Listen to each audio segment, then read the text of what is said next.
Alright guys, I've decided to add to the Boozing and Losing series because it seems like people really like it when I talk about my experience as a former alcoholic, my road to recovery, as well as how well I'm doing currently. So I decided to add another addition to the series. But before I dive any further into this, I wanted to apologize for the lack of quality that I normally have. My computer is having trouble, or should I say the computer that I normally do video editing on is not booting up for some reason, so I'm not entirely sure what happened. All I know is that the files are intact, so I'm just going to stick a brand new hard drive in there and do an install of the OS and continue from there after I restore all of my files. And second, I also want to say that I am not an AA counselor, I am not a health professional, and if you're an alcoholic and you really need help, I highly recommend you get help from a professional. I can only tell you about my experiences, and I don't want to mislead you and say that this is what works, even though it worked for me. So you have to do what ultimately works for you if you're struggling with alcohol and you need help. So that being said, I'm going to jump straight into it here.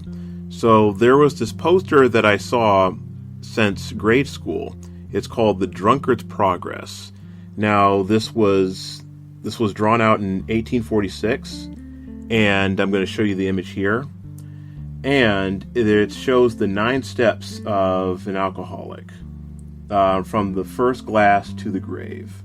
Now, before I get into this, I'm not saying that just everybody who drinks is going to end up this way. But this tends to be a common path for a lot of people that become alcohol dependent.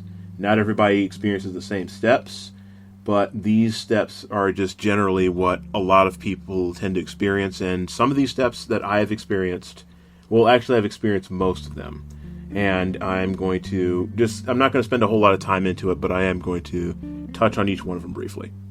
So chances are you can't read the steps from the screen, so I'll read them off to you really quickly. Step 1, a glass with a friend. Step 2, a glass to keep the cold out. Step 3, a glass too much. Step 4, drunk and riotous. Step 5, the summit attained. Jolly companions, a confirmed drunkard. Step 6, poverty and disease. Step 7, forsaken by friends. Step 8, desperation and crime. And step 9, death by suicide. Now, one of the common questions I get is, how did I start drinking in the first place? Well, we'll start with step 1, a glass with a friend. Now, I didn't actually do this with a friend. I was a loner. I was a lone wolf the vast majority of my life. So honestly speaking, I was never a social drinker. At least not really. So I first tried my first glass of wine when I was working in a casino. I got kind of curious and tried a little bit of the boxed wine. It was white wine, actually. And it tasted bitter, but yet I liked the taste of it. So on very rare occasions, I might try a glass of wine at a bar or bought a bottle, and I thought it was pretty nice. But I guess you could say that last bit was part of step 2. So, in a sense, there was a time where I kind of hovered between step 2 and step 3 because there was a time where I had complete control. And I was very, very conscious of not only what I drank, but how much I drank. So, I would not drink more than X number of glasses. I would probably just drink 1 glass and leave it at that.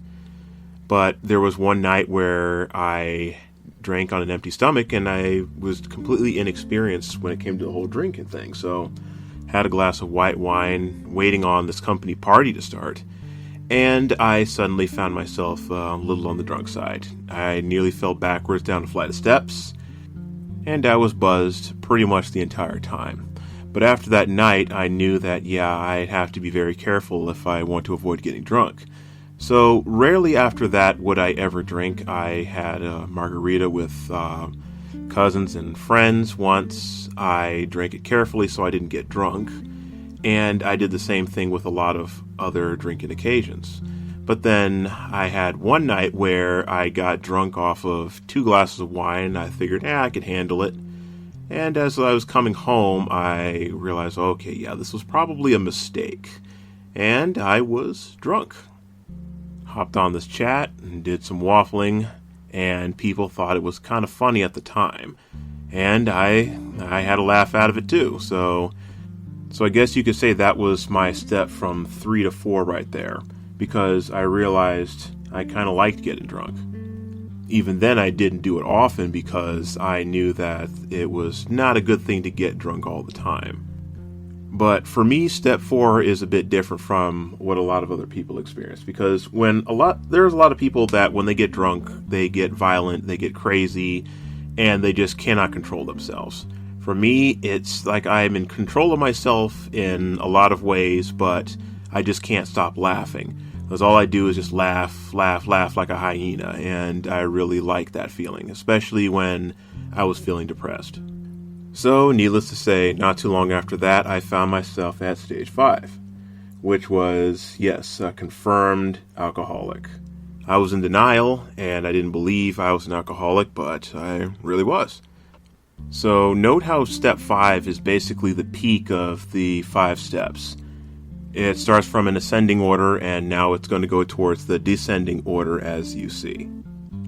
So the initial descent started happening when I found myself having job troubles. This was in early 2016. I was working as a tech contractor, and some of you may not know this, but tech has the highest turnover rate of any industry out there. Yes, that includes retail and fast food. Tech is the absolute highest. I won't bother getting into that because that's an entirely different video all in itself, but just know that's really the case. So, that being said, the harder it became to find contracts and find work, the more depressing things got, and the more I wanted to just take the edge off, so there was a sudden surge of me drinking a lot more. So the available pool of contract work was drying up really, really fast, and it was reaching unprecedented levels of lack of work. So even the recruiters themselves were actually having a hard time finding prospects for their clients as well. It wasn't just me. I went to people that normally had a lot of jobs before, but they're saying, I'm sorry, but I don't know what it is, but this year we've got nothing. It seems like not a lot of people are doing much hiring. And it just got worse and worse and worse and worse. And it felt like there was just no way out of this. And in my honest experience, the most unempathetic people I've ever known work in tech. You tell them all about this sort of problem, and they're saying, oh, you're just not taking responsibility for yourself. You're just not taking charge of your situation. You're not trying hard enough.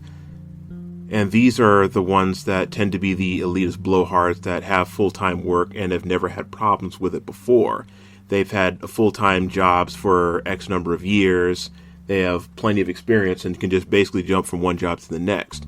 Whereas someone with a contracting background is often seen as a risk. Because when you're a contractor, you're annoying, disposable, and often annoyingly disposable for whatever reason. You can get laid off in the middle of a contract because they realize, oh wait, we don't have the budget for you. Or just because you're not performing up to their standard, or just because they don't like you. It could be for any reason. You can be terminated at will for whatever. And when employees see gaps in your resume, they not only assume that it was your fault, they also question your ability to perform, so they're less likely to take a chance on you. So, often enough, my contract would get cut for reasons that I could not control, no matter how good or how bad of an employee I was. On top of that, you had coworkers and managers that were willing to climb over a mountain of dead bodies just so they could reach that promotion, so they would happily throw you under a bus just to get more pay. So, due to the stress and the cutthroat nature of the tech industry itself, I just started drinking more and more. And at the time, this was a major source of depression because a man's worth is often tied to what he brings to the table. We as men tend to judge ourselves by this metric, as well as judge each other by this metric as well, so I believe it's just part of the dominance instinct. So eventually I got tired of the tech industry, got tired of the people, got tired of fighting with people to get a job, and the competition was just, to me, it was just not worth it. So I started working 2 regular jobs just to keep myself afloat and not have to move back in with my parents. Well, things still weren't quite working, and I would still find myself drinking a lot. But it wasn't until rock bottom when I finally got my big break and got this full-time position that I do have now. It just suddenly just came out of the blue. I didn't even believe I was going to get the job. I didn't believe I was qualified for it, but I ended up getting it anyway. But the problem remained. I still wanted to drink. Even though I was feeling much better about myself, making an income, I still had cravings for alcohol. And randomly, I would find myself walking to the 7-Eleven, grab myself a little drink here and there, and got drunk at work about twice. Well, nobody really noticed because I wasn't so drunk that I just couldn't walk. I was just drunk enough to have a buzz and laugh a little here and there, while still trying to get my work done. Now, even before this point, I realized that I did have a problem. Only now, just realizing the problem was just much worse than I imagined. And that leads us to step 7, forsaken by friends. Because I suddenly found myself being forsaken by my friends because I just wouldn't stop drinking. And honestly speaking, that was the push that caused me to stop drinking altogether. So fortunately, I didn't have to go through step 8, which is desperation and crime, because I had a bit too much pride to just start robbing people. But I felt like step 9 could have came at just any moment, which is death by suicide. Now, I never really planned to kill myself. I wasn't actually going to just put a gun to my head and blow my brains out. But I had suicidal tendencies and suicidal thoughts for the longest time because I began to stop caring whether I lived or died, and I began to question, was this career path even worth it? Because I felt like it was a big source of me becoming homeless.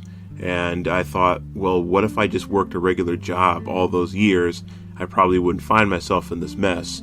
But there's no way to really tell that, so in actuality, it was not really worth complaining about, looking in hindsight. So I'm alive and well, and very, very happy that I quit. So even when I saw this poster called The Drunkard's Progress when I was a kid, I never actually imagined that it would happen to me. But it actually does. So please drink responsibly. So next I'm going to talk about what I call the emotional sine wave. And this is in relation to my post-alcohol withdrawal symptoms. There was a time when I thought I actually coined this phrase, but it turns out that this phrase actually existed. Now, it's also used in conjunction with this term called biorhythm. So I didn't initially knew that something like this existed, but the more I looked into it, the more I realized that there's not a lot of concrete evidence for it, or at least not that I can see. So it's not something I truly take seriously, and it's not something I'm going to be referring to. So if you know what that is, don't worry, I'm not going to be talking about biorhythm here. And in case you don't understand the concept of sine wave, I'm just going to say Google it because it's a mathematical concept, and I'm not going to explain it because I'm not a high school math teacher. So I'm going to tell you why I chose the sine wave to represent this in just a moment. But before I do, I'm going to have to touch back on a previous video that I did describing these post-alcohol withdrawal symptoms I experienced before. Because sometimes I have these symptoms during the show, and it's not a good thing. Because I suddenly just get moody, cranky, depressed, and it's just completely random. And sometimes it lasts for days, it can last for hours, just a night. It's pretty random sometimes, although it's really been lessening. But I noticed that when the worst of it's over, it's a complete 180, and it's just a complete opposite of what I was feeling before. I would feel this sudden burst of happiness, joy, drive, passion, and it would feel fantastic sometimes. And that brings me to a pattern that I've noticed, because it always starts with a downward dip, and afterwards it would be followed by an equally equivalent rise. So to put it plainly, the worse I would feel before, the better I would feel afterwards. And I would have these mini dips where I'd have this mini boost of confidence afterwards. So I already know that TFM has caught on to this pattern, or at least partially caught on to it. And that's largely because he knows the symptoms when he sees it. But the whole thing just tends to happen in a sine wave fashion, meaning for every dip there's an equal and opposite rise. And it appears to be consistent also. So my hypothesis is that the brain detects this and will try to compensate to bring my brain back to normal by overcompensating and then just going back down gradually. And remember, that's just a hypothesis, so I am open to being wrong about that if anybody has to comment. So when I have that dip, don't worry, that just means I'm going to have myself a rise and everything's going to go back to normal. Although lately it's been happening a lot less, so it's really nothing to worry about because I'm going to be back to normal very, very soon. And it's going to be a little faster than I thought, because some people were saying that this could take up to a year to fully correct. But I'm about to be 6 months sober within a matter of weeks, and I'm almost back to normal completely. Now, once again, I know that I talk about this rather often, but I talk about it because people continue to ask me about it. And I figured, why not do a video so that when people want to know more in depth about my alcohol story, then I can point them to this video instead of having to repeat it every time. And don't get me wrong, I don't mind you guys asking. I mean, sometimes I wish you guys would ask me directly even more, because I find that a lot of you don't approach me directly, you approach TFM about it.